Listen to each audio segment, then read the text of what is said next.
Happy Monday, everybody. My name is Brandon Rosa, and welcome to episode 314 of the Xbox in 10 podcast. Your weekly source of Xbox gaming news covered in around 10 minutes. Every Monday, this podcast covers new game releases, the previous week's gaming news, and we all learn an Xbox-related fun fact together. This show's on YouTube and podcast services around the world, so please subscribe in your favorite and leave a review. Xboxin10.com, no numbers, is your quick source for links to all of our podcast destinations, and social media profiles you can follow at Xboxin10. To start, let's talk game releases. The big game out last week was Elden Ring at Night Rain, and the games coming out this week include Rise of Industry 2, Solitaire Dreamscapes, Hidden Cat Outlaws, Bunny Cubed, The Night of the Rabbit, Amber Alert Director's Cut, Arcade Archives 2 Ridge Racer, Narcissus, Prison Alone, Orbo, Carrier Deck, Call Farm of Tomorrow, Cyber Love Story, and Zenless Zone Zero. Now into last week's biggest news stories, and we have 4 to cover this week. Number 1, Microsoft reportedly pulls back development on its own Xbox handheld to focus on third-party devices. Vicky Blake at IGN writes, Microsoft has reportedly pulled back on developing its own Xbox handheld console. Microsoft was reportedly planning to launch its own handheld device sometime around 2027, potentially alongside its next-gen Xbox.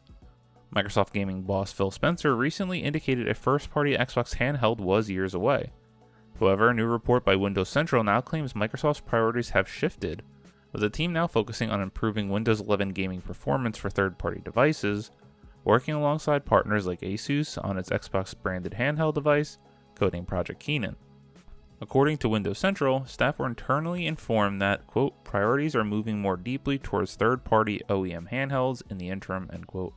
Photos of the ASUS Xbox-branded handheld device leaked online earlier this month. 2 images of the ASUS ROG Ally 2 device, one white, one black, went public via the Indonesian Certification Office, which linked to a now deleted listing on the USFCC website. Interestingly, Windows Central report adds that the hardware side is essentially finished, and is thought to be one of the first devices to use the AMD Z2 Extreme processor. The tech specs at this time are a little piecemeal, so it's not entirely clear how it'll run or if there's any meaningful difference between the black and white versions. Rumor has it the devices are, quote, currently being tested at Microsoft HQ rather openly as we speak, end quote. Last month, ASUS Republic of Gamers' X-Twitter account shared a teaser offering a brief glimpse at both a Republic of Gamers ROG, Xbox controller, and handheld system.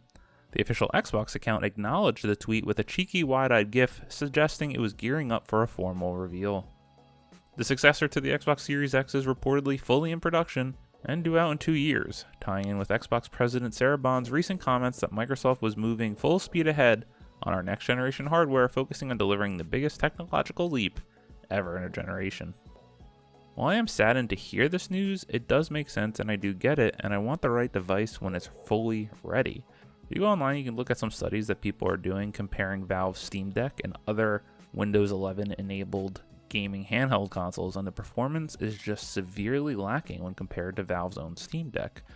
They really need to get their OS under control, and it seems like that's what they're doing by testing on other people's consoles before releasing their own. So from that standpoint, I like it, and who am I to complain? I'm getting a new handheld device this week in Nintendo Switch 2. Number 2. EA cancels Black Panther game. Ash Paris at The Verge writes, EA's Black Panther game has been cancelled, according to reporting from IGN. EA announced the news via an email to employees. IGN also reports that as a result of the cancellation, Cliffhanger Games has been shut down. Cliffhanger Games was a new game studio created to develop Black Panther and run by Kevin Stevens, who was the studio head for the now shuttered Middle-earth Shadow of Mordor developer Monolith Productions. Beyond an initial announcement in 2023, all that was known of Black Panther was that it was a single-player game with an original narrative and developed in collaboration with Marvel Games. EA and Marvel announced a 3-game partnership deal in 2022. In addition to Black Panther, the other 2 games in the deal were an Iron Man title currently in production at Motive Studio, and an unannounced action game. According to IGN, the cancellation comes with layoffs in other sectors of EA's business. The publisher recently announced an RTO mandate requiring employees to come in at least 3 days a week, and a round of layoffs occurred earlier this year, impacting between 300 and 400 employees. The Verge has reached out to EA for comment. The game's cancellation does not spell the end for the hope of a Black Panther-led title. Over at Skydance New Media, Amy Hennig and team are working on Marvel 1943 Rise of Hydra, which features Captain America and Black Panther as playable characters. Always sad to hear people losing their jobs, but this doesn't surprise me all too much, unfortunately. Why were they developing a primarily Black Panther-led game now, which we still haven't seen, which meant it was still years away? Additional notes have come out about this story, and that this game was still stuck in pre-production after 4 years, that you were going to play multiple different Black Panthers to combating a Skrull invasion, and that they were developing a system similar to the Nemesis system from Shadow of Mordor and Black Panther. But Black Panther, the movie from the MCU, came out in 2018 as one of the biggest things across entertainment, crossing $1 billion. And what, this game was going to come out 10 years later? It unfortunately seems right the right move, but sad to see. Number 3, Microsoft has strong confidence in Rare's Everwild, says Xbox reporter. Ben Carey at Pure Xbox writes, it's almost Xbox Game Showcase time, which means we're going to see lots of rumors and speculation on what Microsoft might be preparing to show as part of its 2025 event. To that end, Windows Central reporter Jez Corden has just put out a massive predictions piece ahead of the next month's show, and while it lists a bunch of educated guesswork from the Xbox reporter, there are a few points worth taking an extra look at. One of those is a tidbit on Rare's Everwild, its successor to 2018 Sea of Thieves. There's no confirmation that Everwild will show up next month, but Corden gives us an update on what he's heard about the title recently. Here's what he had to say on the matter. Quote, my recent inquiry suggested that the game is now on track and has strong confidence from Microsoft's producers. We could potentially see Everwild at the show, unquote. This information provided here is definitely vague, but nonetheless, this is good to hear, and we do hope that Everwild appears at the Xbox Game Showcase 2025. This writer actually remembers the game's reveal way back at XO19 in London, so it's about time we saw a bit more of Rare's next shared world experience in action.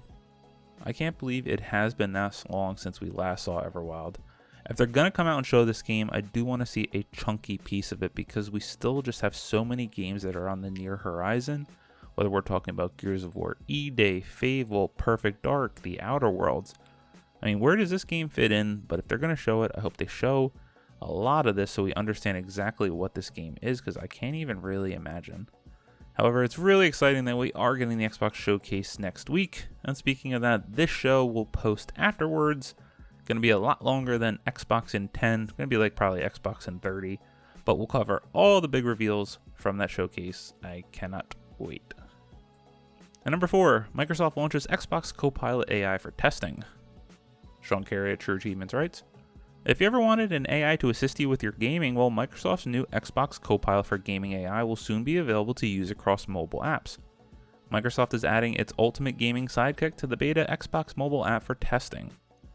Back in March, Microsoft announced Copilot for Gaming, an AI-driven sidekick that has been designed to be your personalized gaming companion. Now the AI assistant, which is currently in beta, is ready for testing in the beta Xbox mobile app. According to Microsoft, Copilot, quote, knows what game you're playing and understands your Xbox activity, so it can answer questions about the games you're interested in, provide links to more information, when its response includes web sources, or answer questions based on your account, play history, and achievements, end quote. Microsoft has given some example questions of what you could ask Copilot about a specific game or the game you're currently playing. Quote, hey Copilot, can you remind me what materials I need to craft a sword in Minecraft, end quote. While playing South of Midnight, quote, I'm stuck on Ruguru right now, can you give me some tips on how to beat this boss, end quote. Quote, what's my gamer score and can you give me some tips to raise it, end quote. The Copilot for Gaming beta is available in English in the beta Xbox mobile app for users aged 18 and over in select regions including the US, Brazil, Australia, Japan, and Singapore.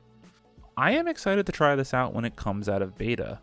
As someone who from time to time when they really enjoy a game wants to get the 100% achievement completion, using some of these websites such as like IGN or GameSpot or Polygon or any of these sites that have guides for achievements can be really frustrating on your mobile phone with all the ads that pop up. It constantly refreshes, you constantly have to scroll down.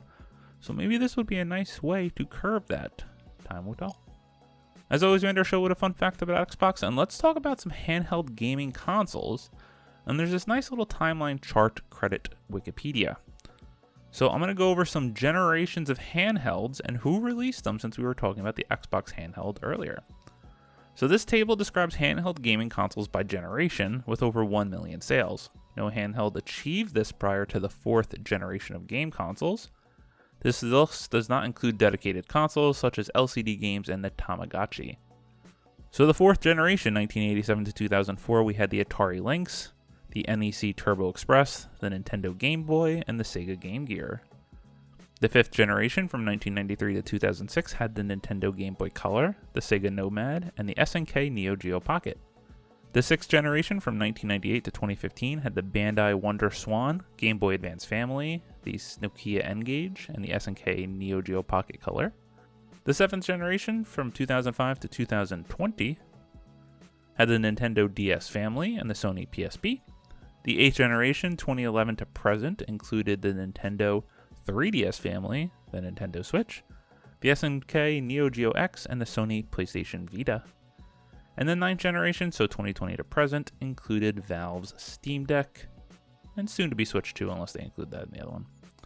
Gaming handhelds, man, as a kid, there was nothing better than my Game Boy SP. Once we had that backlight, what an absolute game changer for car road trips and all the Pokemon adventures I went on. Thank you all for listening to the Xbox in 10 podcast, a weekly source of Xbox gaming news covered in around 10 minutes. If you like the show, please subscribe on your favorite podcast service, share with your friends, leave a review, and follow all social media at Xbox in 10. This past week, no time to play, but I'm excited to get off this recording and finally either play Clair Obscur Expedition 33 or give my shot at Doom the Dark Ages. Like I mentioned earlier, the Nintendo Switch 2 launches this week, and that is very exciting. I never actually played Tears of the Kingdom all the way through, I only played about literally 10 minutes. So I'm excited to finally play through that game, as that is one of people's favorite games of all time. My name is Brandon Rosa. You can follow me on Xbox at Brosa93. Hope you all have a great week. Stay safe and keep on gaming.